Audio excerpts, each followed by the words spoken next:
নমস্কার বন্ধুরা, মিনুর ছোটো রান্নাঘরে সকলকে জানাই স্বাগত। চলে এলাম আজ একটা মিষ্টির রেসিপি নিয়ে। আজ আমি ছানার পায়েস বানাবো। এখানে 2 প্যাকেট দুধ নিয়েছি। একটা প্যাকেটের দুধ আমি আগে কেটে ছানা বানিয়ে নেব। ছানার পায়েস বানানোর জন্য দুধ তো এখানে নিয়েছি, আর যা যা লাগবে আমি এই ভিনিগার দিয়ে দুধটা কাটাবো, ছানাটা কাটাবো। আপনারা লেবু রস দিয়ে ছানাটা কাটাতে পারেন। আর যা যা লাগবে, এখানে আছে গুঁড়ো দুধ কিছুটা পরিমাণ, এখানে আছে কিছুটা ড্রাই ফ্রুটস, কাজু বাদাম কিশমিশ আর আমন্ড, আর আছে এখানে এলাচ দানা কয়েকটা। গ্যাস জেলে দুধটা বসিয়ে দিলাম, ফুটুক দুধটা ততক্ষণ। 2 চামচ পরিমাণ ভিনিগার নেব।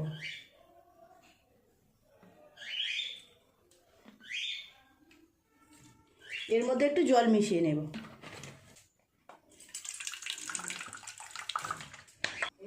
দুধটা খুব ভালোভাবে ফুটে গেছে, ভিনিগার মেশানো জলটা দিয়ে দেব। অল্প অল্প করে দেবো, আর এইভাবে একটু নেড়ে নেড়ে এইভাবে একটু নাড়তে থাকলে সুন্দরভাবে ছানাটা কেটে যাবে।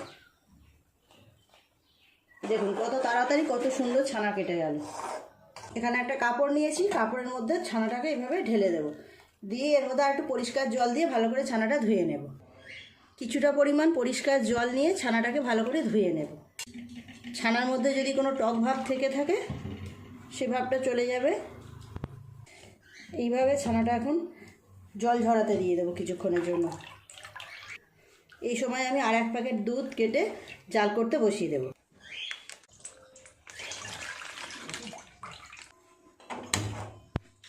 দুধটা খুব ভালোভাবে ফুটে গেছে। এইরকমভাবে এখন গ্যাসে বসিয়ে ফুটিয়ে ফুটিয়ে অনেকটা কমিয়ে নেব। এর মধ্যে দিয়ে দেব পরিমাণ মতো চিনি।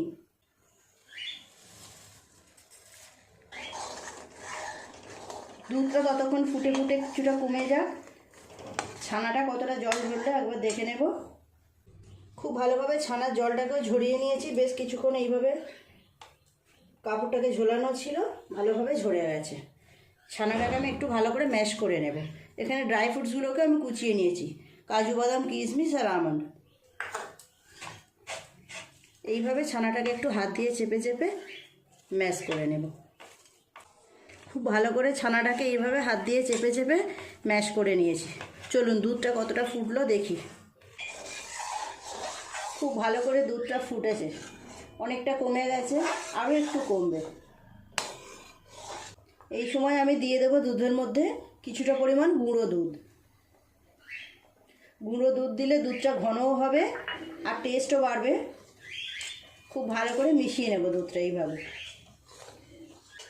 খুব কম সময়ে খুব সুন্দর একটা সুস্বাদু রেসিপি তৈরি হয়ে যাচ্ছে। 2টো এলাচ আমি গুঁড়ো করে রেখেছি, দিয়ে দিলাম।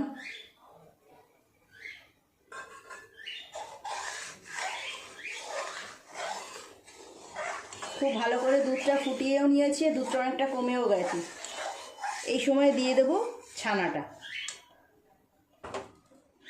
ম্যাশ করে রাখা ছানা।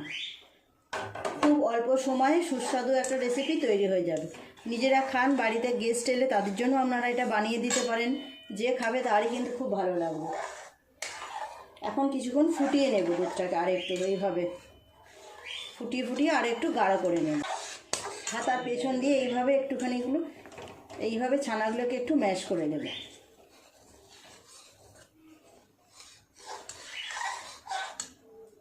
এই সময় দিয়ে দেব কিছুটা কুচিয়ে রাখা ড্রাই ফ্রুটস। কিছুটা আমি এখন দেবো আর কিছুটা পরে দেব সাজিয়ে নেওয়ার জন্য।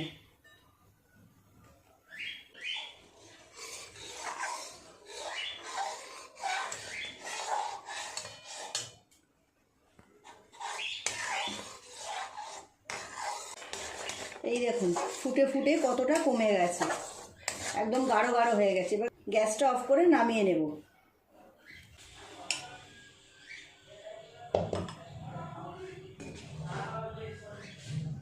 এটা কিন্তু এখনও খাওয়া যাবে না, একটুখানি ঠান্ডা করে তারপরে এটা খাওয়া হবে। ছানার পায়েসটা এই বাটির মধ্যে আমি নিয়ে নিলাম। উপর থেকে বাকি ড্রাই ফ্রুটসটা দিয়ে দেব, কিশমিশ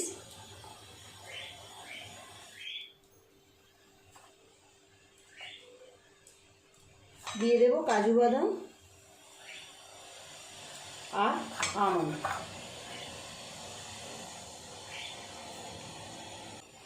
সুন্দর করে ওপরে ড্রাই ফ্রুটসগুলো দিয়ে সাজিয়ে নিলাম। এটা একটু নর্মাল টেম্পারেচারে হয়ে গেলে তারপর আমি এটাকে ফ্রিজে রাখবো। ফ্রিজ থেকে ঠান্ডা করে বের করে সার্ভ করবো, আপনাদের তখন দেখাবো আবার। বন্ধুরা, তৈরি হয়ে গেল একদম দারুণ স্বাদের ছানার পায়েস। কেমন দেখতে হয়েছে দেখুন। ঠান্ডা করে নিয়ে তারপর ফ্রিজে রেখেছিলাম, ফ্রিজে 1 ঘন্টা রেখেছি, এই রকম অবস্থা হয়েছে। এখন দেখুন কেমন দেখতে লাগছে, দারুণ সুন্দর খেতে হয় এই রকম ছানার পায়েস। গরমের সময় এরকম ঠান্ডা ঠান্ডা ছানার পায়েস খেতে কিন্তু দুর্দান্ত লাগে। প্লিজ বন্ধুরা, রেসিপিটা কেমন লাগলো কমেন্ট করে জানাবেন। অবশ্যই বাড়িতে একবার আপনারাও ট্রাই করবেন। কেমন দেখতে হয়েছে দেখুন, কেটে দেখাই আপনাদের। এই দেখুন কত সুন্দর হয়ে গেছে, অনেকটা টেনে গেছে, বেশ বসে গেছে, সুন্দর দেখতে লাগছে। প্লিজ বন্ধুরা, রেসিপিটা কেমন লাগলো কমেন্ট করে জানাবেন। ভালো লাগলে একটা লাইক করে দেবেন। আমার চ্যানেলটি এখনও পর্যন্ত যারা সাবস্ক্রাইব করেনি, প্লিজ আমার চ্যানেলটি সাবস্ক্রাইব করে পাশে থাকা বেল ঘন্টিটা অবশ্যই ক্লিক করবেন। তাহলে যখনই আমি এইরকম নতুন নতুন ভিডিও আপলোড করব সবার আগে তা আপনার নোটিফিকেশনে পৌঁছে যাবে।